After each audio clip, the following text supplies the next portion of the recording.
Hello, career TV में आप सभी लोगों का स्वागत है। जैसा कि हम इस समय प्रैक्टिस सेट हल कर रहे हैं, तो आज का जो हमारा प्रैक्टिस सेट नंबर 11 है, पहला इसका प्रश्न है,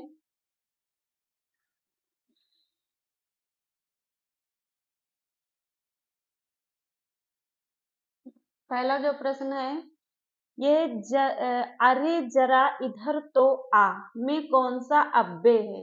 तो हमने आपको बताया है अव्यय शब्द वो होता है जिसमें किसी भी प्रकार का कोई परिवर्तन ना हो, कोई विकार ना हो।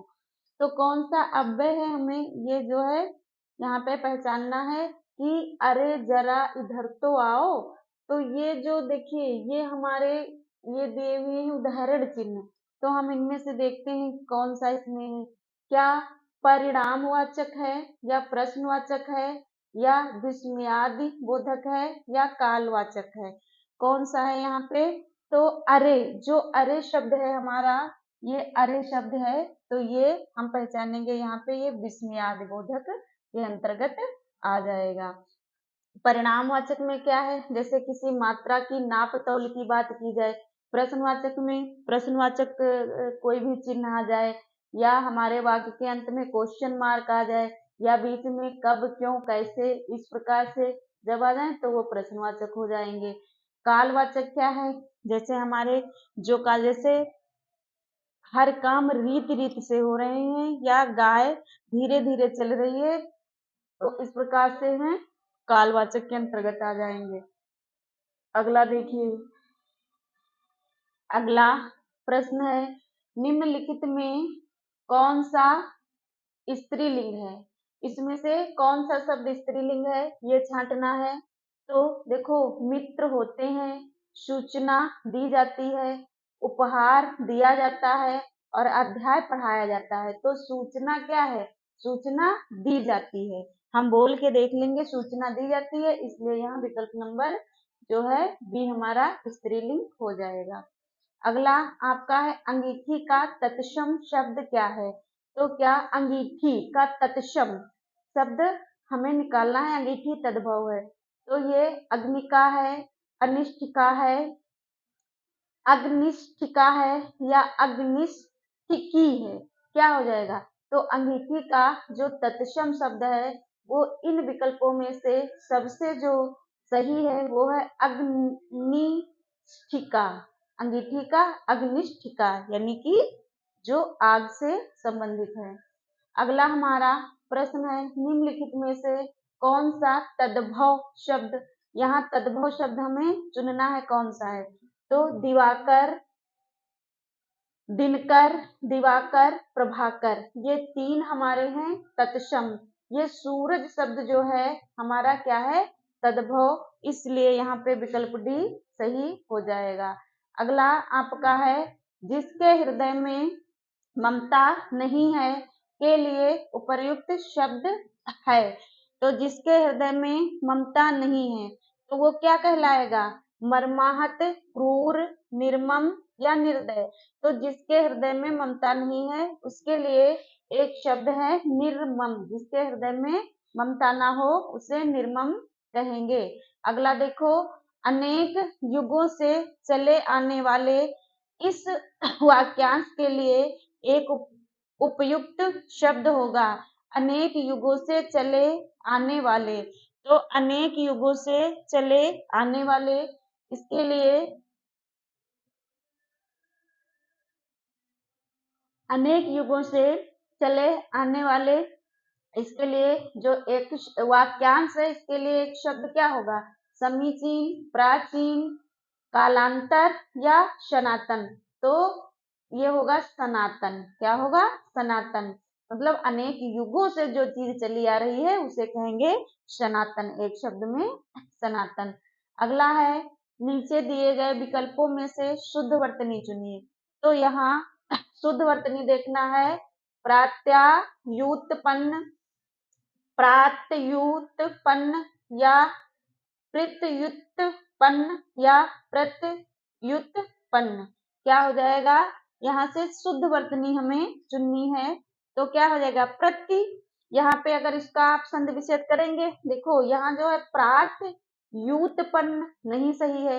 यहाँ भी प्रातयुत्पन्न, फिर प्रियुत्पन्न, ये भी नहीं। ये क्या है? प्रतिधन क्या हो जाएगा? उत्पन्न यानी प्रत्युत्पन्न। ये जो है ये आपका विकल्प सही यहाँ पे है, तीनों विकल्पों से। आपका अगला प्रश्न है, नीचे दिए गए विकल्पों में से शुद्ध वर्तनी चुनिए। तो शुद्ध वर्तनी क्या है? एकागर है, एकारगर है, एकाग्र है या एकाग्री है। तो ये तो आप अच्छे से जानते हैं कि एकाग्र, ये वर्तनी यहाँ पे आपकी शुद्ध हो जाएगी। अगला देखिए, प्रत्यक्ष शब्द का विलोम है। तो प्रत्यक्ष शब्द का विलोम क्या होगा? विलोम पूछ रहा है, क्या होगा? प्रत्यक्ष का अपरोक्ष, परोक्ष, सुंदर या प्रत्यय। तो जो प्रत्यक्ष है माने सामने, तो उसका विलोम क्या हो जाएगा? परोक्ष, माने सामने नहीं पीछे। फिर तिलक लगाने में किस अन्न का प्रयोग किया जाता है? गेहूं का, अक्षत का, जौ का या उड़द का? हम सभी जानते हैं अक्षत। अक्षत होते किसके हैं? चावल। किसके होते हैं? चावल के। चावल को ही हम कहते हैं कि अक्षत ले आइए, तो ये हो जाएगा। अगला आपका है, संयुक्त क्रिया किसे कहते हैं? मतलब संयुक्त क्रिया उस क्रिया को कहते हैं जिसमें दो क्रियाएं मिली हो। कितनी क्रियाएं? दो क्रियाएं।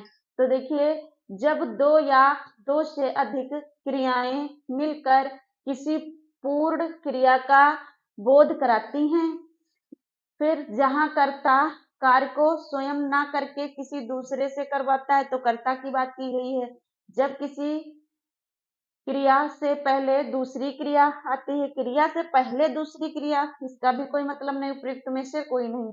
थोड़ा इसको हम फिर से पढ़ते हैं। जब दो या दो से अधिक क्रियाएं, जब दो या दो से अधिक क्रियाएं मिलकर किसी पूर्ण क्रिया का बोध कराती हैं, तो उन्हें क्या कहेंगे? संयुक्त क्रिया कहेंगे। विकल्प नंबर ए हमारा सही है। अगला देखिए, हिंदी की बोलियों को कितने वर्गों में रखा जाता है? तो हिंदी की जो बोलियां हैं वो कितने वर्गों में बांटी गई हैं? 3, 4, 5 या 8? तो हम सभी जानते हैं कि हिंदी की जो बोलियां हैं वो 5 वर्गों में बांटी गई हैं। कितने वर्गों में? 5 वर्गों में बांटी गई हैं। तो विकल्प नंबर सी आपका सही हो जाएगा। उत्तर प्रदेश की कौन सी बोली को संविधान की 8वीं अनुसूची में शामिल करने को प्रस्तावित किया गया है? तो यहाँ पे प्रदेश की ऐसी एक बोली है जिसे 8वीं अनुसूची में शामिल करने को प्रस्तावित किया गया है। वो बोली कौन सी है? अवधी है, ब्रिज है, भोजपुरी है या बुंदेली है? तो प्रदेश की, हमारे प्रदेश की भोजपुरी बोली जो है वो 8वीं, संविधान की 8वीं अनुसूची में शामिल करने को प्रस्तावित किया गया है। अगला देखिए, निम्नलिखित में से अंतःस्थ व्यंजन कौन सा है? तो आपको पता है हमारे अंतःस्थ जो व्यंजन है, अंतःस्थ वो क्या है? या, रा, ला, वा। ये 4 वर्ण हमारे जो हैं वो अंतःस्थ व्यंजन कहलाते हैं। देखिए, क्या इन वर्णों से यहाँ कोई है? आपका या मिल रहा है, तो यही विकल्प आपका सही हो जाएगा। ये हमारा दंतिक सा है, इसे पार्श्विक वर्ण कहते हैं और वो हमारा डा है। अगला देखिए, निम्नलिखित में से कौन सा टा वर्ग का नहीं है? अब टा वर्ग, जैसे आपसे पूछा गया टा वर्ग, टा वर्ग लिखिए। तो ये आपको पता ही है कि टा वर्ग में 5 वर्ण हैं। कितने वर्ण हैं? 5। वो 5 वर्ण कौन है? जैसे टा, ठा, डा, ढा, अड़ा। ये हमारे टा वर्ग में 5 वर्ण हैं। तो देखिए, इनमें से कौन सा नहीं है हमें देखना है। तो टा है, ठा है और डा नहीं है, ढा है, अड़ा है। ये घा नहीं है इसका, तो यही आपका सही हो जाएगा। अगला देखिए, निम्नलिखित में से कौन सा शब्द निशीथ का पर्यायवाची नहीं है? हमें देखना, इस चीज को ध्यान देना है। निशीथ का पर्यायवाची नहीं है। तो देखिए, निशीथ माने होता है निशीथ माने होता है रात्रि, तो रात्रि तो आपको मिल गया। रात्रि, रजनी मिस भी रात होता है, और तम माने अंधेरा होता है, निशा माने रात होता है। तो ये तम जो है अंधेरा, ये नहीं है, यही आपका विकल्प सही है।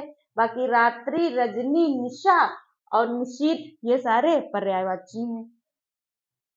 अगला देखिए, सूर्य का पर्यायवाची शब्द है। तो सूर्य का पर्यायवाची पूछा गया है। क्या भास्वर, भास्वर नहीं भास्कर सुना होगा आपने, तो ये भास्वर नहीं है। मार्तंड, प्रकाश या तेज, तो मार्तंड जो है वो सूर्य का पर्यायवाची है। देखिए शब्द विलोम है, पर्यायवाची है, ये तो आपको याद ही करने पड़ेंगे, इसकी कोई भी ट्रिक नहीं है। ये जितना आप इस पे अभ्यास करेंगे उतना ही ये आपको आते जाएंगे। तो सूर्य का पर्यायवाची मार्तंड है। अगला आपका क्वेश्चन है, अनुपम का पर्यायवाची शब्द है। अनुपम का, तो स्वर्गीय, लौकिक, पार्थिव या अद्वितीय। तो अनुपम क्या होता है? अनुपम उस चीज को कहते हैं जिसके समान कोई दूसरा ना हो, बहुत सुंदर। तो क्या अद्वितीय क्या हो जाएगा? अद्वितीय। अनुपम का पर्यायवाची अद्वितीय हो जाएगा। अगला आपका प्रश्न है, कौनतेय शब्द में कौन सा प्रत्यय है? कौनतेय शब्द में कौन सा प्रत्यय है? तो देखिए, अप्रत्ययवाचक तद्धित प्रत्यय, विशेषण वाचक तद्धित प्रत्यय, न्यूनतावाचक तद्धित प्रत्यय, भाववाचक तद्धित प्रत्यय। तो कौनतेय शब्द में कौन सा प्रत्यय है? कौनतेय, तो क्या हो जाएगा? यहाँ पे प्रत्यय आपका हो जाएगा ए नंबर कि अप्रत्ययवाचक तद्धित प्रत्यय। कौनतेय कौन सा प्रत्यय? अप्रत्ययवाचक तद्धित प्रत्यय आपका हो जाएगा। ना तो इसमें कोई भाववाचक नहीं होगा, क्योंकि कोई भावना की बात नहीं की गई, कोई कमी की बात नहीं कही गई, कोई विशेषण नहीं है, तो क्या हो जाएगा? अप्रत्ययवाचक तद्धित प्रत्यय। अगला देखिए, निम्नलिखित में कौन सा वाक्य शुद्ध है? अब कौन सा वाक्य शुद्ध है? तो दुकानदार ने ताला खोला। नंबर 2, दुकानदार ने ताला खुला। अब ये तो पढ़ने में हमको गलत लग रहा है। फिर दुकानदार को ताला खोला, ये भी पढ़ने में ही सही नहीं लग रहा। दुकानदार को ताला खुलवाया, ये भी पढ़ने में सही नहीं लग रहा। तो सही क्या लग रहा है? दुकानदार ने ताला खोला, यही आपका सही वाक्य है। अगला देखिए, निम्नलिखित में से कौन सा वाक्य शुद्ध है? अब कौन सा वाक्य शुद्ध है? तो उसने मुझे पास आने के लिए कहा। उसने मुझसे पास आने को कहा। उसने मुझे पास आने को कहा, या उसने मेरे पास आने के लिए कहा। तो इसमें कौन सा वाक्य शुद्ध है? उसने मुझे पास आने के लिए कहा, उसने मुझसे पास आने को कहा, उसने मुझे पास आने को कहा, उसने मेरे पास आने के लिए कहा।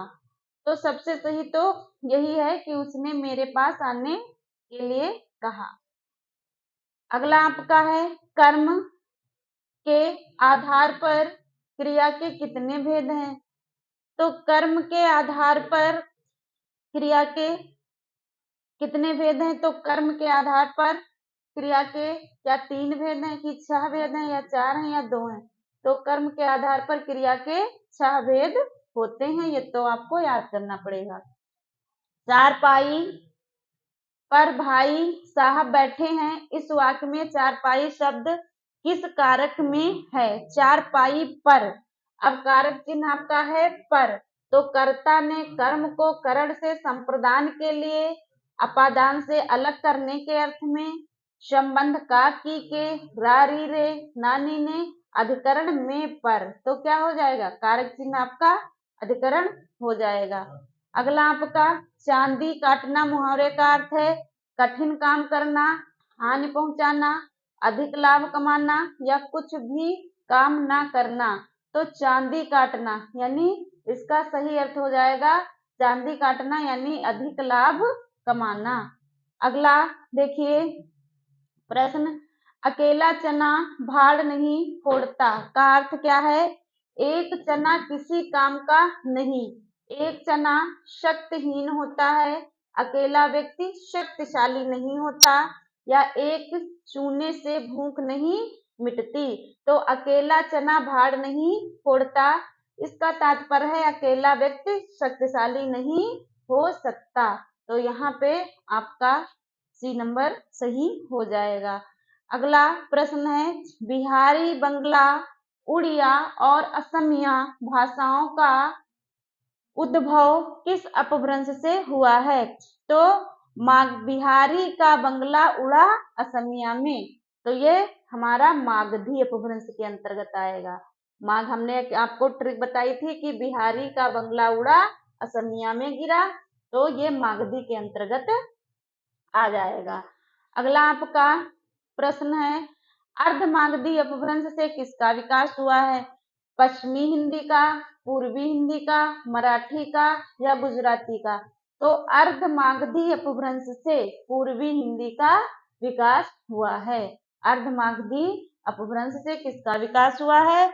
अर्धमागधी अपभ्रंश से पूर्वी हिंदी का विकास हुआ है। इसको जब विस्तृत हमने पढ़ाया था भाषाओं को, तो वहां से आप इसको पढ़िए, सब क्लियर हो जाएगा। और हर जो है याद करने का हमने एक तरीका या ट्रिक भी बताई थी।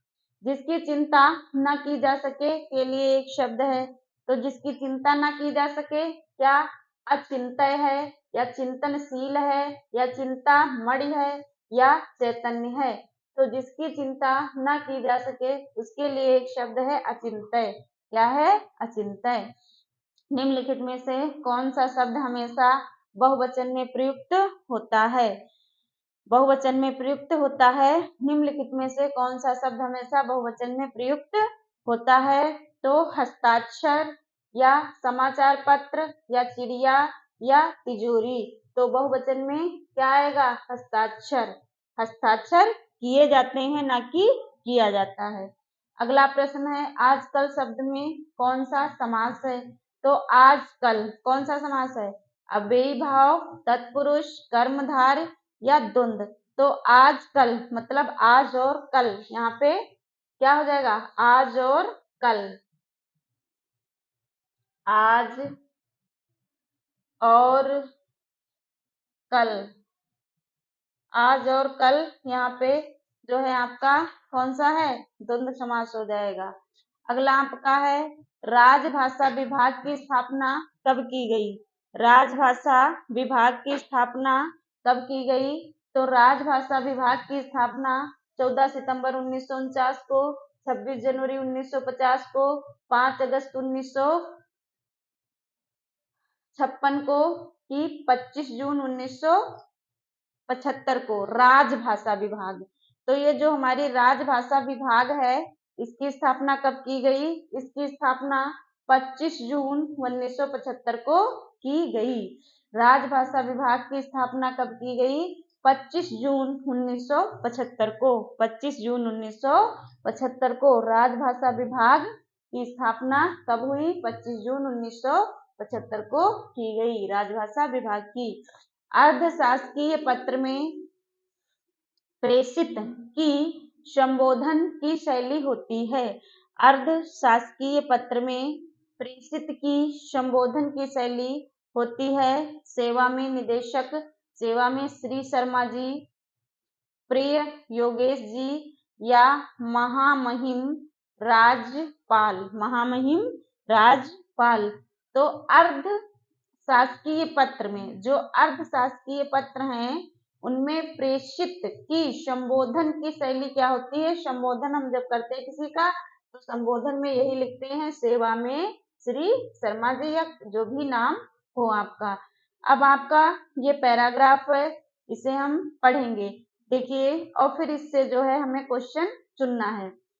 क्वेश्चन के आंसर चुनने हैं, प्रश्नों के उत्तर चुनने हैं। तो देखिए, संकटों से वीर घबराते नहीं, आपदाएं देख छिप जाते नहीं, लगाए गए जिस काम में पूरा किया काम करके व्यर्थ पछताते नहीं, हो सरल अथवा कठिन हो रास्ता कर्म वीरों को, ना इससे वास्ता बढ़ चले तो अंत तक ही बढ़ चले कठिनतर, गिरि श्रृंग ऊपर चढ़ गए कठिन पंथ को देख मुस्काते सदा, संकटों के बीच वे गाते सदा।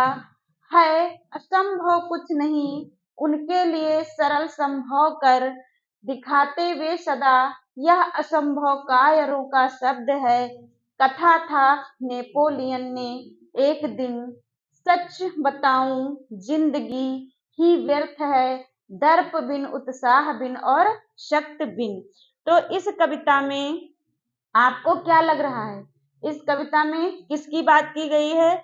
इस कविता में वीरता पूर्वक वीरों की बात की गई है। तो आइए हम प्रश्न पढ़ते हैं। कवि के अनुसार किस विशेषता की कमी होने पर जीवन व्यर्थ है? यहाँ जो लेखक है, जो कवि है, वो कह रहा है ये कविता है और ये वीर रस से प्रभावित कविता है। तो कवि के अनुसार किस विशेषता की कमी होने पर जीवन व्यर्थ है? इन विशेषताओं में से ऐसा कौन सा विकल्प है जिसकी कमी होने से जीवन हमारा क्या है? व्यर्थ है। तो आइए देखते हैं। उत्साह और शक्ति की, कायरता की, चापलूसी की, या इनमें से कोई नहीं। तो इस कविता में जो है वीरता की बात की गई है। तो यदि जो है कवि के अनुसार अगर उत्साह और शक्ति नहीं होगी तो हमारा जीवन क्या होगा? हमारा जीवन व्यर्थ होगा। यदि कवि के अनुसार यहाँ पे यदि किसी के पास उत्साह या शक्ति नहीं है तो हमारा जीवन क्या हो जाएगा? हमारा जीवन व्यर्थ हो जाएगा। अगला देखिए, गिरिश्रृंग शब्द का अर्थ। यहाँ पे देखिए ये शब्द आपका आया है गिरिश्रृंग। शब्द आपका क्या आया है? गिरिश्रृंग। तो गिरिश्रृंग शब्द का अर्थ क्या है? कर्मवीर, मातृभूमि, या उच्चतम पर्वत श्रेणी, या आपदा। तो देखो गिरि माने हम जानते हैं पर्वत होता है, गिरि माने क्या होता है? पर्वत। और श्रृंग का मतलब है कि ऊंचा पर्वत। गिरि माने पर्वत और श्रृंग का मतलब क्या है? ऊंचा पर्वत। तो देखिए कुछ मिलता है यहाँ पे आपको, कर्मवीर, मातृभूमि, उच्चतम, उच्चतम पर्वत श्रेणी। उच्चतम, गिरि माने पर्वत और श्रृंग माने ऊंचा या उच्चतम, सबसे ऊंचा श्रेणी। तो इन विकल्पों के अनुसार आपका सी नंबर सही हो जाएगा। अगला देखिए, पद्यांश में कौन से रस का प्रयोग हुआ है? ये तो बहुत आसानी से यहीं पे देखिए आप कि संकटों से वीर घबराते नहीं, आपदाएं देख छिप जाते नहीं। यही हमको मिल रहा है। क्या मिल रहा है? श्रृंगार रस है, वीर रस है, क्या है? वीर रस है। तो ये विकल्प आपका सही हो जाएगा। वात्सल्य की कोई बात यहाँ नहीं की गई। वात्सल्य एक माँ का अपने बच्चे के प्रति जो प्रेम होता है उसे वात्सल्य रस कहते हैं। श्रृंगार रस भी आप जानते हैं। तो यहाँ पे वीरता की बात की गई है इसलिए वीर रस हो जाएगा। अगला देखिए, अगला आपका प्रश्न है, वीरों की एक विशेषता है। इनमें से वीरों की एक विशेषता कौन सी है? हर कार्य को असंभव समझते हैं, उनमें स्वाभिमान की कमी होती है, वे संकटों से वीरता पूर्वक मुकाबला करते हैं, उनमें उत्साह की कमी होती। जो वीर पुरुष होते हैं, जो वीर व्यक्ति होते हैं, तो उनमें क्या है? वीर पुरुषों में या वीरों में क्या होगा? वे संकटों से कितनी भी मुसीबतें आ जाएं, वो संकटों से कभी भी घबराते नहीं हैं और उनका उत्साहपूर्वक सामना करते हैं।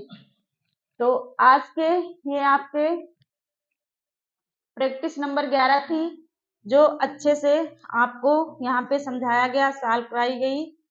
आपके मन में जो भी विचार हैं या जो भी आपको लग रहा है कि हमें और मेहनत करने की जरूरत है, या आप कमेंट बॉक्स में ये जरूर बताइए कि आपका जो सेट है 37 नंबर का, तो पूरे सेट से आपके कितने प्रश्न सही हो रहे हैं।